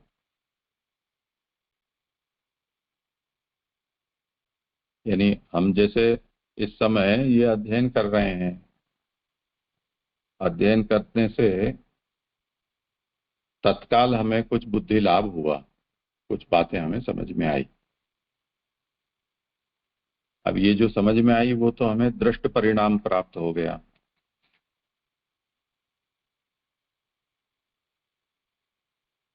अब कुछ बातें इस अध्ययन के परिणाम स्वरूप हमें ऐसी भी प्राप्त होगी कि जो हमें इस जन्म में, इस समय हमें फल नहीं देंगी, पर हमें जन्मांतर में देगी फल।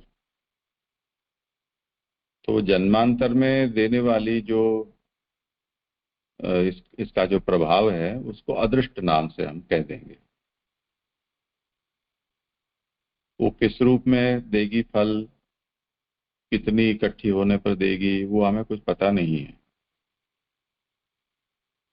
पर जैसे जितनी भी वर्षा की ऋतु समाप्त हो जाने पर सूर्य की गर्मी से जमीन में जहां बिखरा हुआ पानी है वो उसकी भाप तो दूसरी वर्षा ऋतु जब तक आएगी नहीं तब तक बनता ही रहता है। उसमें से कुछ ओस के रूप में या किसी छोटे मोटे ऐसे मावठा के रूप में कहीं कुछ बरस भी जाता है, कुछ अभी तक वातावरण में वो घुल जाते हैं बदल के रूप में, वो सीलन। अब वो जमा होते जाते हैं।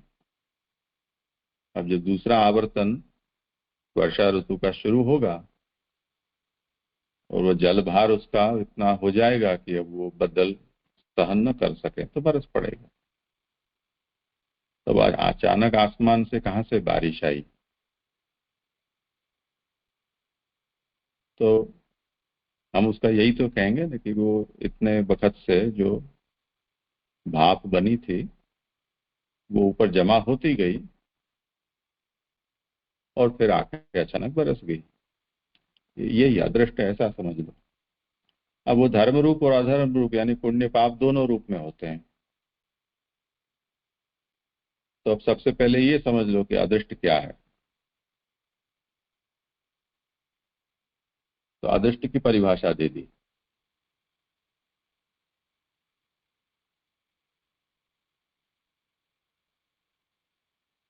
अब आगे इस पर कहते हैं कि अदृष्ट जिन कर्मों से पैदा होता है वो कर्म कौन सा है? भगवत प्रीत्यर्थ किया गया अथवा प्रीत्यर्थ नहीं किया गया ऐसा कर्म। भक्तिजनक अदृष्ट की ये चर्चा हो रही है। तो भक्तिजनक जो अदृष्ट है यानी जो अदृष्ट के प्रभाव से जीवात्मा के अंदर भक्ति पैदा होती है ऐसा आप कहना चाहते हो, वो वाला अदृष्ट कौन से कर्म के परिणाम स्वरूप पैदा हुआ है? भगवत प्रीति हेतु किया गया ऐसा कर्म से अथवा भगवान की प्रीति हेतु नहीं किया गया हो ऐसे कर्म से, इसका विचार करो। अब इसमें जो पहला प्रकार है यानी ऐसा माने कि भगवान की प्रीति के हेतु किए गए कर्म से ये अदृष्ट पैदा हुआ है ऐसा आप कहते हैं, तो कहते हैं कि नहीं, ऐसा नहीं हो सकता है। क्योंकि आद्यस्तु न अदृष्टम जनयति, जो कर्म हम भगवान को अच्छा लगे, प्रसन्नता हो भगवान को, ऐसा जो कर्म करते हैं वो अदृष्ट नहीं पैदा करता है।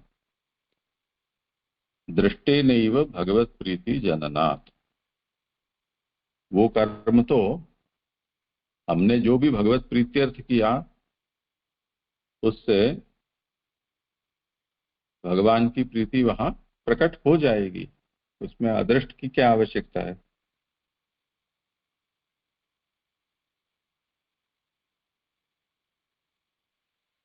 ये बात कही जाती है। जी जी जी जी। फिर वाक्य रचना सही है जी वहां पे कि कर्म अदृष्ट को पैदा करता है ऐसे। मूल कहाँ है? यदि मानते हैं कि भगवत प्रीति का कारण कर्म अदृष्ट को पैदा करता है तो कहते हैं।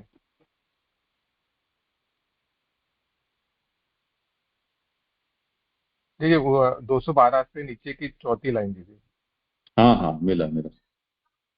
हाँ, तो देखो कि यदि मानते हैं कि भगवत प्रीति का कारण कर्म अदृष्ट को पैदा करता है, यानी भगवान की प्रीति प्रकट करने वाला कर्म, प्रीति का कारण यानी भगवान हमारे अनुकूल हों ऐसा कर्म अदृष्ट को पैदा करता है, तो उत्तर देते हैं कि दृष्ट कर्म से ही भक्ति होती है। तो ऐसी दशा में अदृष्ट को कारण मानने की क्या आवश्यकता है? ठीक है वो। जी जी जी। हाँ जी जी, वो यानी कर्म के बाद कॉमा करके यानी भगवत प्रीति का कारण कर्म अदृष्ट को पैदा करता है ऐसे पढ़ना है। हाँ जी जी, हुआ समझ जी। धन्यवाद प्रणाम जी। जी जी धन्यवाद जी जी। खाली यही प्रश्न था एक, हेलो, कि जी यहाँ यथेत करके आया कि यहाँ तक हमको मतलब लोक वेद में जो सिद्ध है वो भक्ति करनी चाहिए, मतलब ब्रह्मा जी से लेके अधर पर्यंत। तो यहाँ ये भक्ति का जनक क्या है, ये प्रश्न मतलब क्यों उठ रहा है कि उसमें ये अदृष्ट कर्म और कर्म, इसकी विवेचना क्यों हो रही? मतलब अभी तो हम चर्चा कर रहे हैं कि क्या करना चाहिए, कौन सा कर्म करना चाहिए,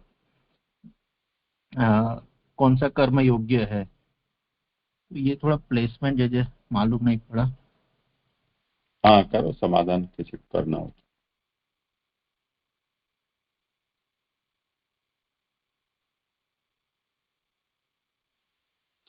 मतलब मुझे इसके संदर्भ में वो मतलब ऐसा लग रहा है कि ये करना चाहिए, तो फिर वो शंका आई, जैसे शंका करते हैं, अच्छा ये करना चाहिए तो अब इसका कारण कौन बनेगा, किस कारण से जीव ये कर पाएगा। इसलिए फिर वो उसकी कड़ी जुड़ रही है कि करने की बात कही गई, फिर अब वो करने का कारण रूप कौन बनेगा। तो शंका वहां, चलो कि ठीक है हम स्वीकार लेते हैं कि हम ये कर्म करना है हमको, तो अब इसमें कारण रूप हम किसको माने। फिर इसलिए वो शंका मेरे को लग रहा है, मतलब वो जो आप बोल रहे हो कि कड़ी कैसे समझनी है, तो वो मेरे को लग रहा है कि करना और अब उस करने के पीछे का कारण, इसलिए अब कारण की चर्चा हो रही है।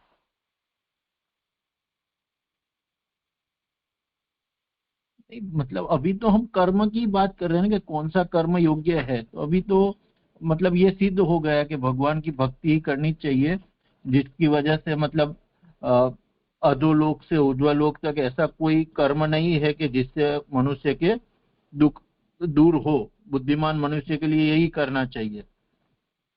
तो ये थोड़ा मतलब समझ अभी नहीं पड़ा। हाँ, तो मतलब बुद्धिमान लोगों को जो जे ने बताया, जैसे कि यहाँ पे बताया मूल में भी कि कोविड को यही करना चाहिए, तो अब ठीक है, अब ये स्वीकार लिया करना चाहिए, वो करेगा, अब उसके पीछे कारण क्या बनेगा, इसलिए वो कड़ी आ गई। करना है, अब वो चीज का तो एक प्राप्ति हो गई कि क्या करना चाहिए, वो प्राप्त हो गया फलस्वरूप। अब उसके पीछे कारण क्या है। राजेश भाई ना, मुझे ऐसा समझ में आ रहा है कि यहाँ पे अभी नारद जी व्यास जी को प्रेरित कर रहे हैं कि आप भगवत शास्त्र का यानी वो प्रागट्य करें भागवत जी का। तो यहाँ पे जो ऊपर यत्नित करके चला, तो यहाँ पे वहां पे वही बाहर आया कि आपको यानी जो निष्काम भक्ति करनी चाहिए। तो फिर वहां पे शंका होती है कि ऐसी निष्काम भक्ति को हम अदृष्ट के द्वारा क्यों नहीं जोड़े। यानी भक्ति शास्त्र की क्या जरूरत है। ऐसा मान ले कि जैसे कि अदृष्ट के द्वारा यानी सब कुछ होता है, तो भक्ति भी अदृष्ट के द्वारा हो जाएगी। तो उसके संबंध में ये कड़ी जुड़ा रहे कि फिर नहीं, कि ऐसा नहीं, वो फिर दृष्ट के द्वारा ही होगी समर्पण। इसलिए फिर भगवत शास्त्र की आपको वहां पे जरूरत आएगी। ऐसा मैं समझ रहा हूँ कि वो यहाँ पे अदृष्ट को, यहाँ अदृष्ट और अदृष्ट जो अदृष्ट है उसको यहाँ से निकालना चाह रहे हैं, क्योंकि पूर्व से ही उसको जोड़ के आगे आ रहे हैं कि उसी को मान के चलो कि वही आपकी भक्ति उत्पन्न करेगा। तो वहां का उसका यानी निराकरण यहाँ पे कर रहे हैं। अच्छा, तो मतलब आपने समझा, ऐसे समझ सकते हैं कि यहाँ अदृष्ट को नलीफाई करके मतलब नारद जी व्यास जी को ऐसी आज्ञा कर रहे हैं कि आप ऐसा कुछ दृष्ट शास्त्र बनाओ जिसके कारण जो जीव है आगे वाले, उनकी भगवान में भक्ति करने के लिए उनको प्रॉपर रीजन मिले। उसमें अदृष्ट कारण नहीं है, लेकिन ये शास्त्र ऐसा हो कि जिसकी वजह से उनकी प्रवृत्ति हो। हाँ, इसकी वजह से अच्छा, ऐसे ही समझना है ना जैसे। हाँ, ठीक है। हाँ हाँ जी जी। सर जैसे मेरा वो जो मुझे जो ख्याल है वो सही है वो मालूम नहीं है, लेकिन जैसे अदृष्ट जो है वो तो मीमांसकों या तो जो नैयायिक है वो ही मानते हैं ना। अदृष्ट को हमारे सिद्धांत में तो वो है नहीं। हम तो प्रभु की कृपा या तो प्रभु को उनकी जो इच्छा है उसको मानते हैं। तो यहाँ पे ये जो बात है उसको कैसे लेना, फिर सभी के लिए ऐसा जनरल बात हो रही है, ऐसे लेना। ऐसा है ना कि अदृष्ट की जो मान्यता है वो इतनी व्यापक है, जैसे शगुन अपशगुन ये सब शास्त्र से ज्यादा प्राचीन लोक में प्रसिद्ध होते हैं। तो बिल्ली रास्ता काट गई, या चप्पल उल्टा पड़ गया है, नमक हाथ में दे दिया, तो चक्कू को सीधे हाथ से पकड़ता दे दिया, या उत्तर दिशा में माथा रखकर सो गए। ऐसी सब उटपटांग जितनी भी बातें हैं उन सब के साथ शुभ अशुभ मान्यताएं जुड़ी हुई हैं। तो इन शगुन अपशगुन के विषय में फिर शास्त्र भी बहुत ज्यादा रिस्क नहीं लेता है, क्योंकि ये लोगों के दिमाग में पीढ़ियों से घुसी हुई बातें हैं, तथ्य हो उसमें या न हो। तो जो लोक सिद्ध बातें होती हैं या व्यापक जो मान्यता होती हैं, उनके प्रामाणिकता अप्रामाणिकता का विचार किए बिना चर्चा में उदाहरण के रूप में उनका प्रयोग छूट से सब जगह होता है।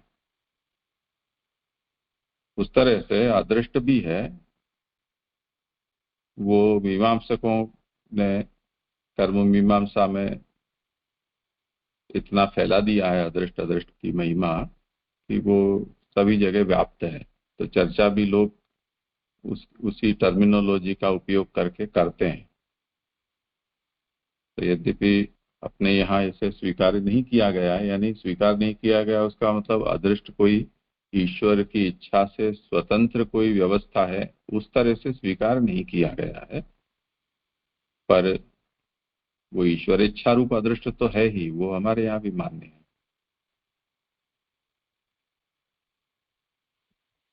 जी जी।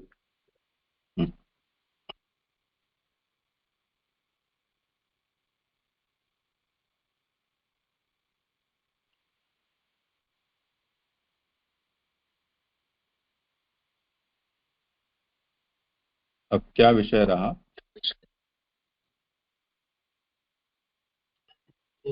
भगवत वचन से आगे आज्ञाबद्ध करें, हाँ कर। क्योंकि यहाँ कह रहे हैं कि भगवान के समर्पित कर्म ही भगवान की प्रीति में कारण बन जाते हैं, क्योंकि तत्कुरुषम दर्पणम, इस भगवान की आज्ञा के अनुसार कर्म करने से भगवान स्वयं प्रसन्न हो जाते हैं। तो फिर अदृश्य को मध्य में कारण मानना ठीक नहीं है, और यह भी कहना युक्त नहीं है कि अदृश्य को कारण नहीं मानना, कदाचित फल विपरीत हो सकता है। तो कहते हैं कि आज्ञा अनुसार कर्म होता है, इसलिए फल की विपरीतता कभी संभव नहीं है। यदि कहें कि भगवान की अप्रीति के कारण कर्म से ये अदृश्य पैदा होता है, भगवान की अप्रीति के कारण कर्म से अदृश्य पैदा होता है, तो कहते हैं कि उस अदृश्य का फल भक्ति यानी प्रीति नहीं है। तो भक्ति के लिए अदृश्य रूप व्यापार की अपेक्षा है, यह कहना भी ठीक नहीं।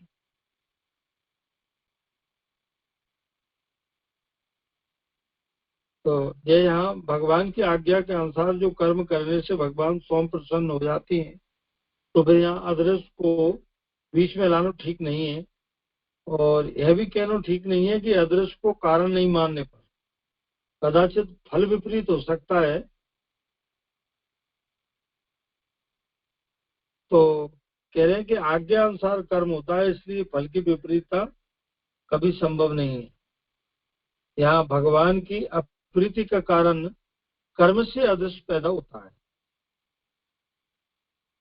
भगवान की प्रसन्नता के अर्थ जो कर्म नहीं किए गए, तो वो कर्म यहाँ अदृश्य को पैदा होता है। तो कहते हैं कि उस अदृश्य का फल यानी वो भक्ति यानी भगवत प्रीत नहीं है। तो भक्ति के लिए अदृश्य रूप व्यापार की अपेक्षा है, भक्ति के लिए अदृश्य रूप व्यापार की अपेक्षा है, यह कहना भी ठीक नहीं।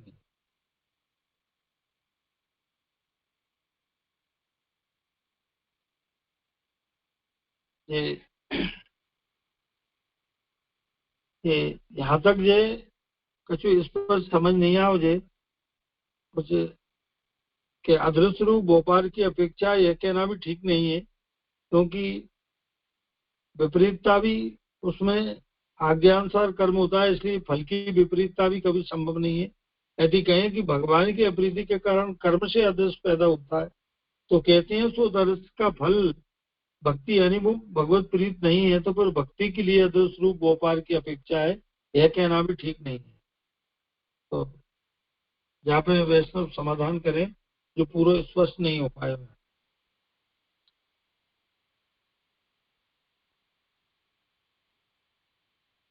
किसी को कुछ कहना हो तो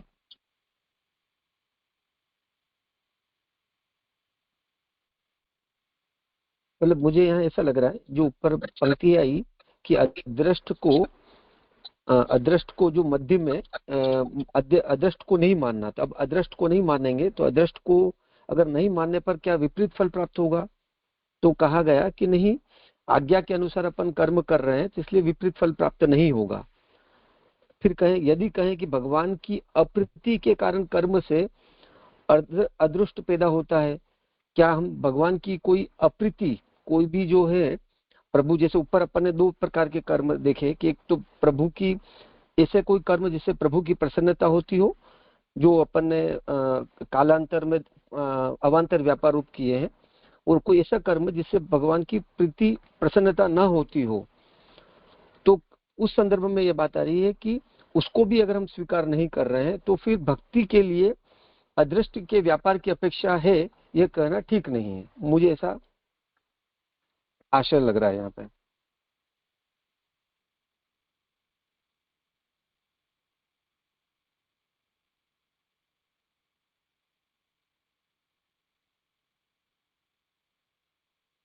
आगे ये कहा ना कि अदृष्ट यदि पैदा होता है तो कौन से कर्म से होता है? भगवान की प्रीति हेतु जो कर्म किए जाते हैं उससे, या प्रीति हेतु नहीं किए जाते हैं उससे? तो उसमें जो प्रथम पल कल्प है उसका तो समाधान दे दिया कि भगवत प्रीति हेतु जो कर्म होते हैं उससे तो दृष्ट फल ही पैदा हो जाता है, इसलिए कोई अदृष्ट की कोई कल्पना की आवश्यकता ही नहीं है। तो आद्यस्तु न अदृष्टम जनयति दृष्टे नैव भगवत प्रीति जननात्। अब दृष्ट से ही हो जाता है तो कभी फल विपर्यय भी हो सकता हो, यानी विपरीत फल हो जाता हो, ऐसा भी संभव हो सकता है क्या? तो कहते हैं कि नहीं होता है, क्योंकि भगवद आज्ञा के पालन के रूप में ही जो भी कर्म किए जाते हैं वो भक्त करते हैं, तो फल विपर्यय तो नहीं होगा, यानी विपरीत फल तो प्राप्त नहीं होगा। वो भगवद आज्ञाओं का यहाँ पर यत् करोषि यदस्नासि यज्जोषि ददासि यत् तपस्यसि कौन्तेय तत्कुरुष्व मदर्पणम, ये भगवद गीता के 9वें अध्याय के 27वें श्लोक में ये बात कही गई है। इसी तरह शुभाशुभ फलैरेवं मोक्ष से कर्म बंधनैः, ये भी 9वें अध्याय में कहा है। और एतान्यपि तु कर्माणि सगं त्यक्त्वा करोति लिप्यते न पापेन पद्मपत्रमिवाम्भसा, ऐसा भी कहा है। तो यहाँ सब जगह पर भगवान ने स्वयं सम्मुख से ही आज्ञा दी है, तो इस आज्ञा से ही उसके पालन के रूप में जब हम करते हैं तो भगवान ये सोचकर प्रसन्न हो जाएंगे कि देखो ये मेरी आज्ञा के अनुसार कर्म कर रहा है, तो भगवत प्रीति उसके ऊपर प्रकट हो जाएगी। तो फल विपर्य होगा ऐसी आशंका नहीं करनी चाहिए। तो अब अदृष्ट तो प्रथम प्रकार से हुआ नहीं, तो अप्रीति हेतु जो कर्म होते हैं उससे क्या अदृष्ट पैदा होगा? तो कहते हैं कि नहीं, क्योंकि भगवान जिनसे प्रसन्न नहीं हो ऐसा कोई कर्म यदि कोई करता है तो उसका फल ही पैदा नहीं होगा। तो जब फल ही पैदा नहीं होगा तब उसका अदृष्ट भी पैदा नहीं होगा, तो अफल रहेगा। ये बात क्या है?